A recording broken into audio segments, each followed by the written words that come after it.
नमस्कार दोस्तों, जय श्री कृष्ण। दोस्तों 14 जनवरी अर्थात उत्तरायण किसे कहते हैं और इसका क्या महत्व है और इसके पीछे की पौराणिक कथा क्या है, इस विषय पे आज हम थोड़ी सी चर्चा करेंगे। तो दोस्तों चलिए शुरू करते हैं। दोस्तों शीत ऋतु के पौष मास में उत्तरायण होती है। सूर्य भगवान अर्थात भगवान भास्कर उत्तर आयन अर्थात उत्तर दिशा की तरफ अयन करते हैं और मकर राशि में जब प्रवेश करते हैं तो उस प्रवेश को, उस संक्रांति को मकर संक्रांति कहा जाता है। दोस्तों आज के दिन जो मनुष्य दान धर्म करता है, अर्थात सबसे पहली बात यह है कि दान धर्म करने का आज के दिन बहुत ही महत्व है। जो मनुष्य इस दिन दान धर्म करता है, पशु पक्षियों को खिलाता है और जिस मनुष्य को, जरूरियातमंद मनुष्य को जो दान धर्म करता है, कुछ वस्तुएं देता है, उसकी सहायता करता है, तो भगवान सूर्य उनको कई गुना होकर देते हैं। उनके घर में धन धान्य का वास होता है और उनके कोठार भर देते हैं। दोस्तों इस दिन का ऐतिहासिक महत्व भी है। इस दिन राजा भगीरथ जी ने अपने पूर्वजों के कल्याण के लिए माता गंगा जी को पृथ्वी पर आमंत्रित किया था, अर्थात उनसे प्रार्थना की थी कि वह पृथ्वी पर आए और हमारे पूर्वजों का कल्याण करे।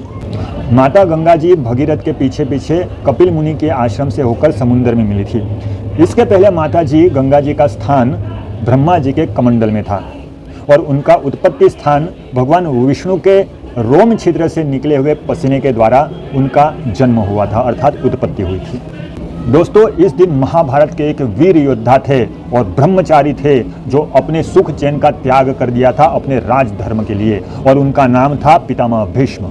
जी हाँ दोस्तों, पितामह भीष्म जी ने इस दिन को ही अपनी मृत्यु के लिए चुना था और उन्होंने यह सोचा और उनकी यह इच्छा थी कि मकर संक्रांति के दिन ही मेरी मृत्यु हो, क्योंकि इस दिन देवताओं का दिन आरंभ होता है, अर्थात देवताओं का ब्रह्म वेला होती है और इस दिन स्वर्ग के द्वार खुले हुए रहते हैं, इसलिए उन्होंने इस दिन को चुना था।